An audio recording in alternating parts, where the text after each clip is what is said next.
Good afternoon, everyone, and welcome back. I'm so glad that you all stuck with us during our break, and we certainly appreciated one here just to reset, and I hope you did as well. Welcome to part 2 of CRL's September 2019 quarterly update. My name is James Simon. I'm the Vice President for Collections and Services here at the Center for Research Libraries, and I'll be very pleased to conduct both this and the next session on a program update for the Global Collections Initiative. This first part is focused on expanding online resources, and I'll be describing a variety of programs and projects and outcomes that happen during the Global Collections Initiative. First, I wanted to provide just a little context for those who may not have been familiar with the discussions around the Global Collections Initiative. The background extends back several years in CRL's community discussions around the challenges and opportunities for collecting international resources. In particular, CRL co-hosted a forum at Duke University entitled The Global Dimensions of Scholarship and Research Libraries in April of 2013. This forum brought together scholars, librarians, administrators, foundations, and even data providers to talk about some of the trends that were happening collectively at our institutions in North America, particularly around the internationalization on our campuses, the growing interest of international resources for research purposes across different disciplines other than strictly area studies disciplines, and other trends and opportunities for data production around the world. The response and the summary from the forum, which was posted on Duke's library blog, as well as on CRL's website and in its Issues of Focus, our newsletter, described the proceedings and some of the major themes that came out during that forum. I wanted to draw attention just to one particular quote from the recommendations of the forum here on the screen. In principle, the primary challenges and needs that came out of that forum were that research libraries must energetically shift toward digital sources as they continue to support international scholarship. They must fully internationalize all of their programs and services, and they must build active collaborations on an international level as well as a national level that embraces all relevant players and partners. This sweeping statement laid bare a number of areas that libraries need to work together in order to more broadly support international sources being employed in today's research. From that discussion, there were a series of conversations between CRL and its members, as well as other partners in the research library community. And CRL approached the Mellon Foundation in 2015 with a proposal to plan a series of initiatives to help rethink the supply chain of documentation, collection, and dissemination of international events, area studies, resources, and the like.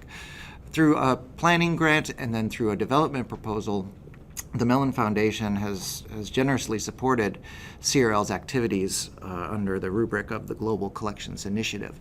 I should mention right here that the Global Collections Initiative is not a program per se. It is a movement in which CRL has been leading thinking among partner institutions in ways that we can radically rethink how we work across boundaries, across borders, and across oceans to provision and make accessible primary source documentation to support area and international studies.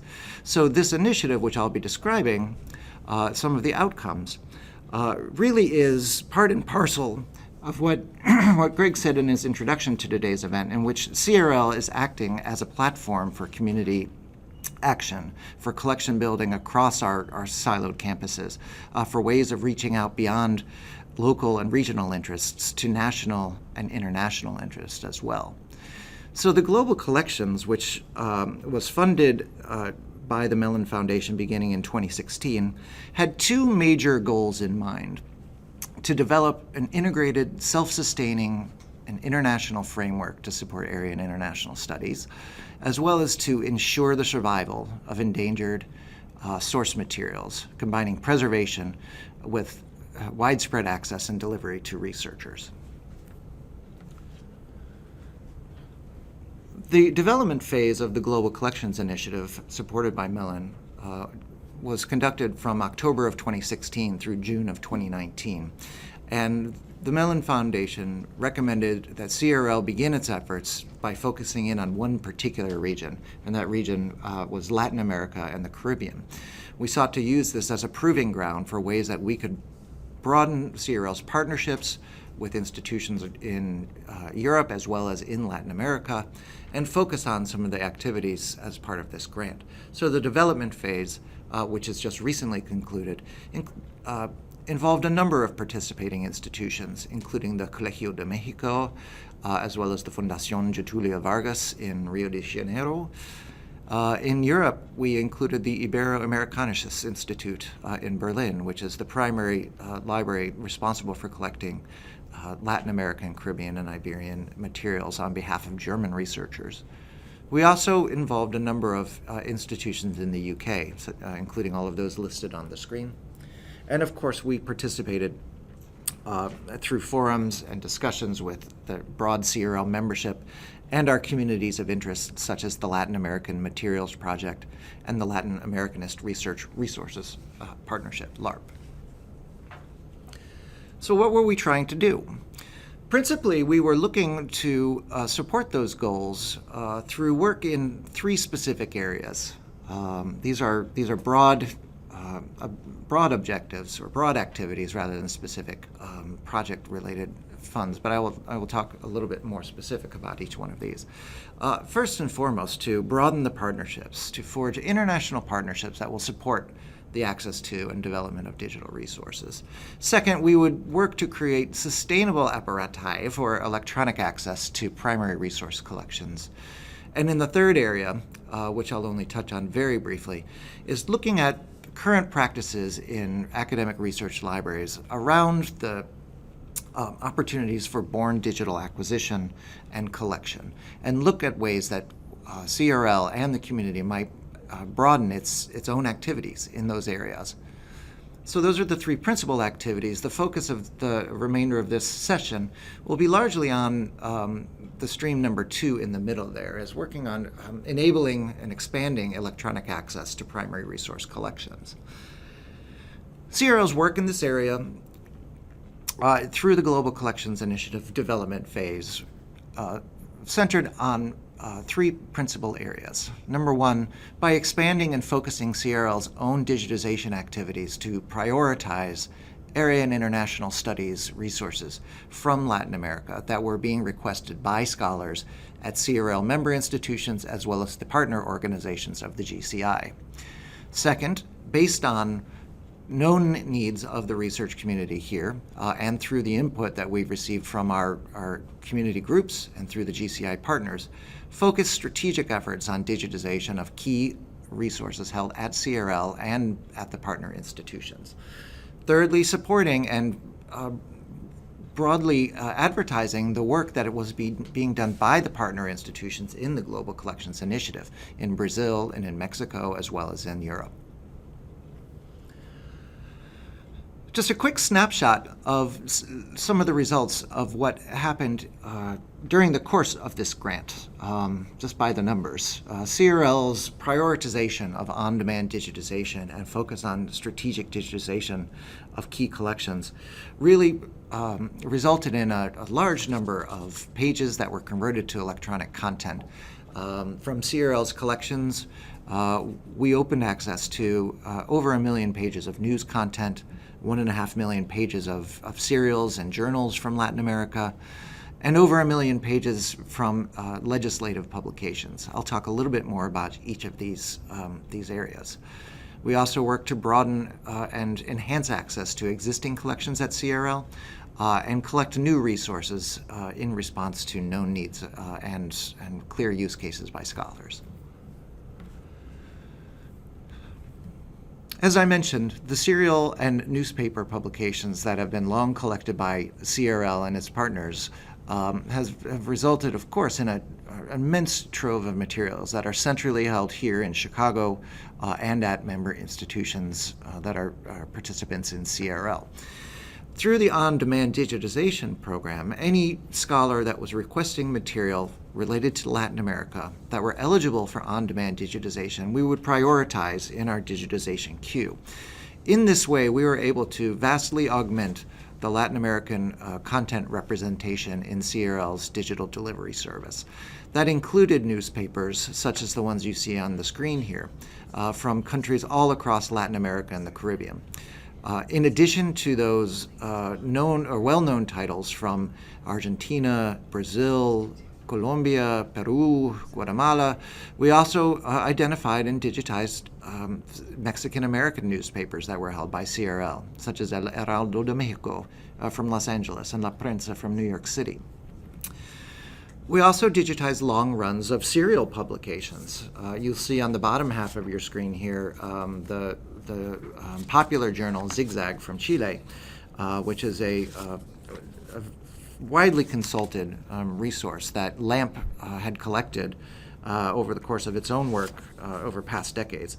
This long-run serial was extraordinarily popular for cultural news and other events that were happening in the region, in particular Chile. And with the interest of the scholars, in particular from Cornell University as well as some others, they were seeking long runs of cultural journals, and we arranged to make these materials accessible through CRL's digital delivery service. In addition to the news and serials content, CRL's on-demand digitization broadly captured a range of resources, including census publications from across the 20th century and across Latin America. Ministry reports. These are the annual reports of the various federal ministries in Venezuela, again in Peru, and other areas in the areas of agriculture, ministry, external relations, trade, and the like. We also digitized official gazettes from a number of these countries that people had requested from CRL as well. And as we identified resources that were of particular strong interest, we would add additional content into the queue as part of our strategic digitization to significantly augment the runs beyond that was strictly needed by the scholar themselves. Beyond CRL's demand digitization, our work with our strategic partnerships in the areas of law, science, technology, and engineering, and others significantly augmented our own in-house resources. I'll talk a little bit about those. One item I wanted to point to, though, in particular, you may have seen the news announcement several months back. One of the key resources that CRL has long hosted on its site, available as an open access collection, is an extensive collection of Brazilian government documents that were originally microfilmed by LAMP in cooperation with the National Library of Brazil. These included significant runs of ministerial reports across Brazil, as well as the reports of the provincial presidents, otherwise known as equivalent here of a governor of a state, as well as the presidential reports of the topmost Brazilian government. The work in original microfilming and initial digitization occurred in the late 1990s and was made available through CRL's website. This resource continues to be the topmost collection, electronic collection that is accessed from CRL's collections themselves, a significant portion of which that access is coming from Brazilian scholars themselves. Through the work of the Global Collections support from the Mellon Foundation, CRL in 2018 upgraded this digital collection in line with the development of CRL's next generation digital delivery system we call DDS Next.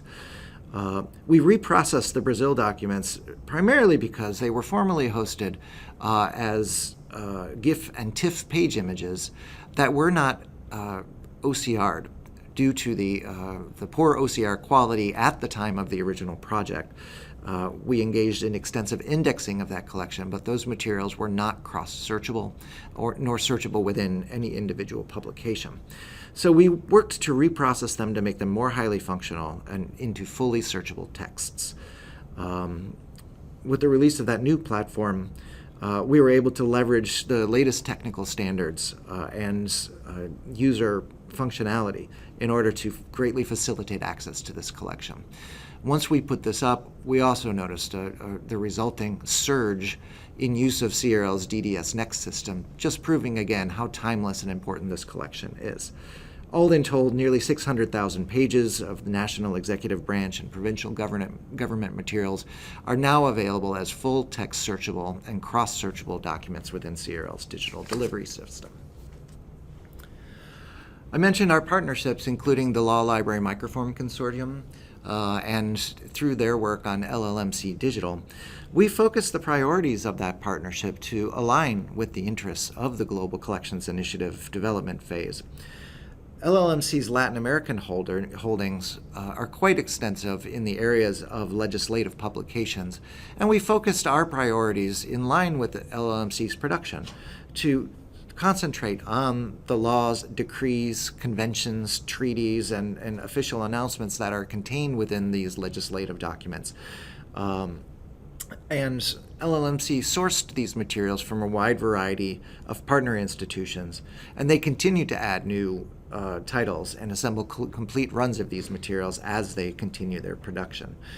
Within this legislative document field, that includes materials like session laws or indexes to the laws and decrees that were periodically produced by the legislatures of Latin American countries. Compilations were often ways to collectivize the varying staged releases of laws and bringing them together in an index that would allow for greater cross-searchability. In addition to those legislative periodicals, LLMC has targeted a variety of legal codes.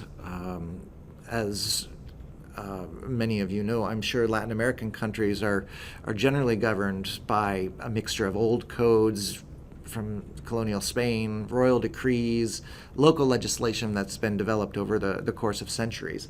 So the legal codes and codes across all jurisdictions are important documentation for interpreting the law within Latin America. So LLMC has been targeting both civil and penal codes, commercial codes, rural codes, military codes. All of these have been produced over time, and making them accessible in an organized fashion and an easily accessible way through LLMC Digital.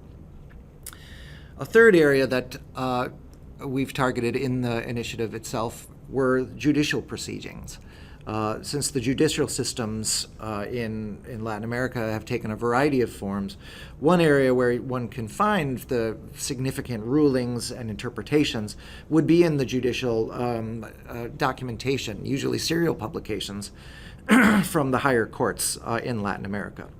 So LLMC has been digitizing long runs of publications that come from the courts of cascation, like the sentences and the rulings that were produced.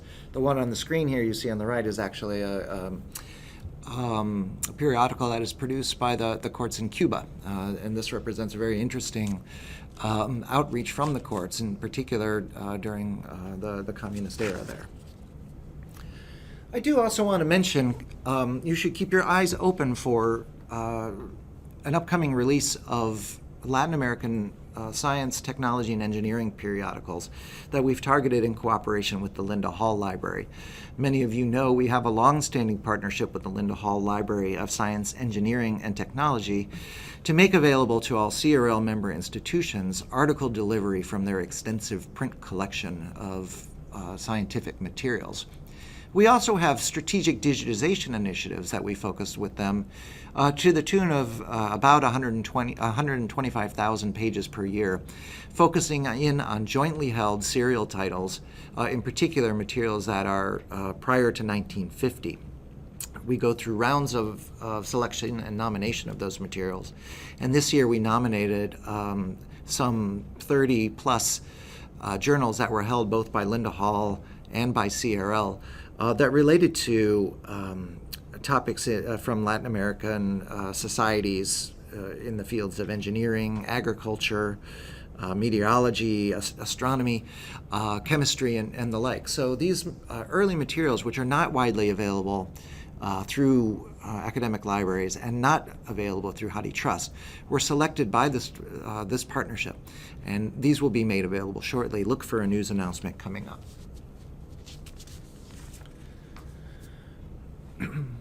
These were just some of the outcomes of the digitization side of the Global Collections Initiative development phase.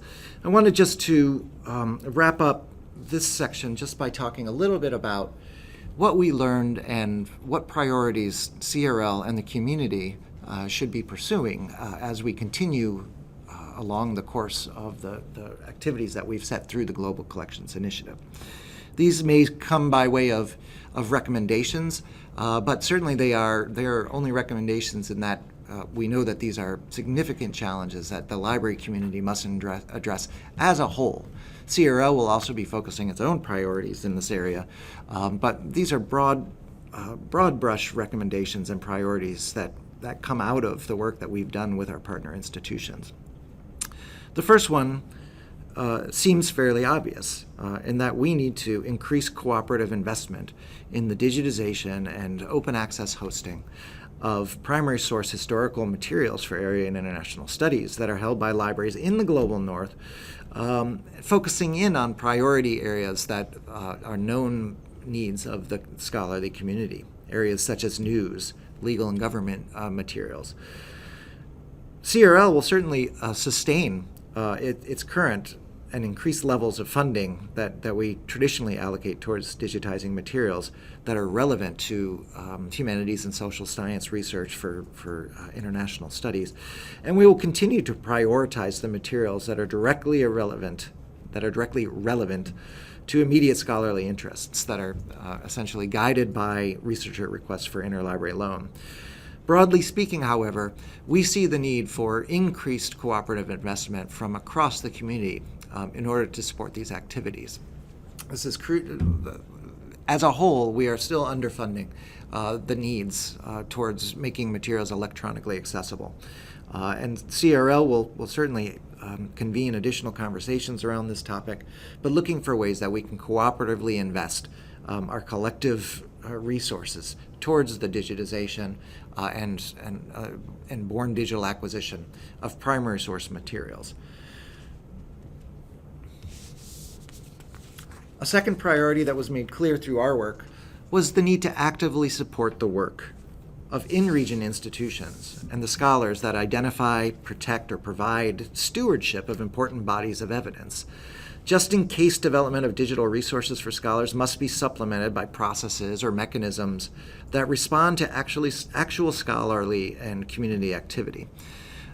Through the partnership, and in cooperation and consultation with a number of scholars, librarians, and other contacts in the regions, made clear that so much is happening within the region, but that libraries are even less well-resourced there than they are in the global north. That the work that they are doing deserves attention, it deserves cooperative support, and we have proven that partnerships with these organizations can be effective towards making materials more widely accessible to a global scholarly audience. A number of institutions that we've reached out to beyond the partnership included several libraries and nonprofit institutions in Mexico that are working right now to support the documentation of human rights abuses and other civil society interests within Mexico. The work of these programs normally don't make it to the topmost attention of librarians or scholars who are doing the work from journals held in our libraries. That the work that they're doing are aggregating and disseminating key data and information that can be the fuel for future scholarship. And we need to work with them to identify the types of activities that they need the greatest support and work towards coordinating that type of work through North American institutions supporting those groups. broadening that network to support the work of in-region institutions and scholars is a critical priority that CRL sees coming out of its development phase. Another key area, and we've talked about this in a variety of previous webinars, is the importance of promoting open access and equitable models of access to research resources. CRL has heard from a variety of institutions, both within and without our network, about the challenges of monetizing historical and cultural materials from public repositories that have been working with commercial database providers. And that our previous E Desiderata forum last year talked about an open access agenda through which CRL and neural institutions could work together to really encourage and push institutions to operate on different models other than strict pay-per-view access to to our collective resources that are being monetized. CRL and Neural are working to leverage the collective strengths of our organizations to begin those conversations with commercial providers. But we should also look at the non-commercial opportunities in this, and I'll talk more about that in the next section of our update today. Finally, we must broaden the funding base for these activities. To date, the cost of providing digital access has been underwritten by U.S. and Canadian libraries in many ways through their direct support of CRL activities, including the area materials projects and the global resources programs.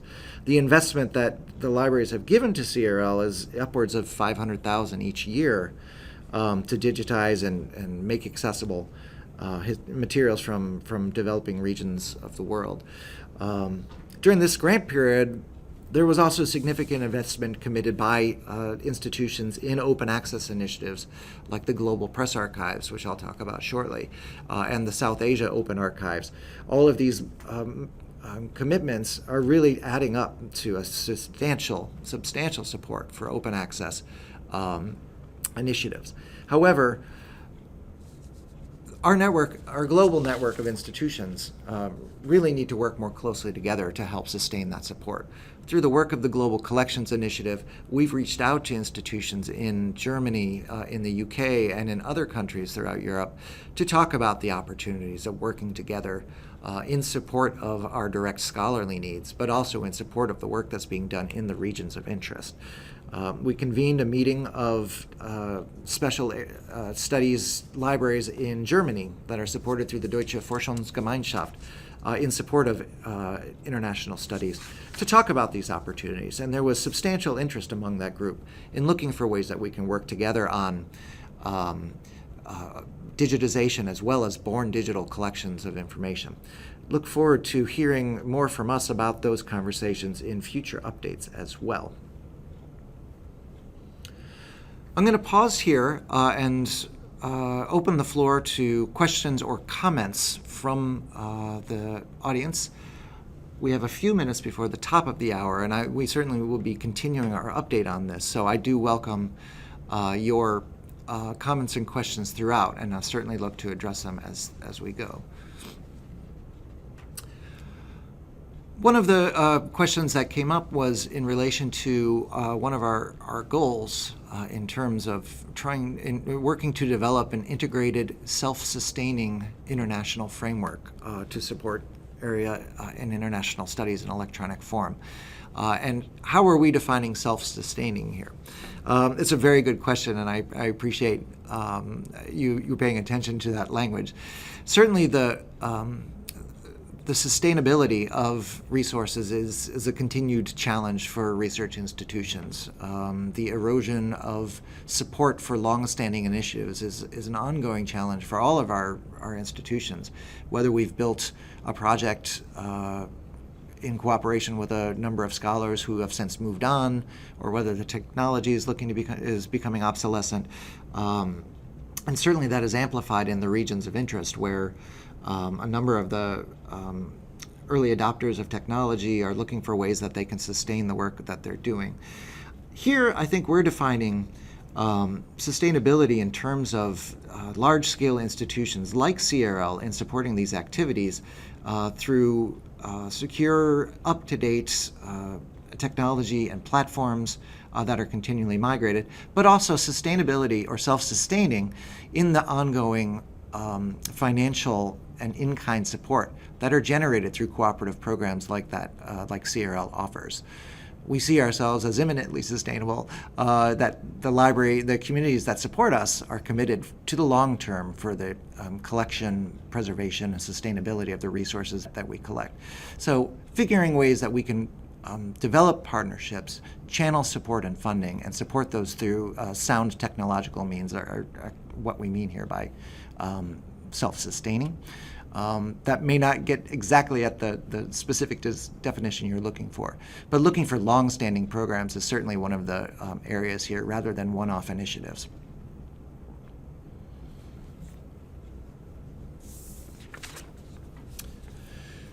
Well, keep the questions coming as they occur to them. I'm just going to move on to the second part of the update on the Global Collections Initiative. And that's talking a little bit more about these partnerships, about leveraging access through partnerships.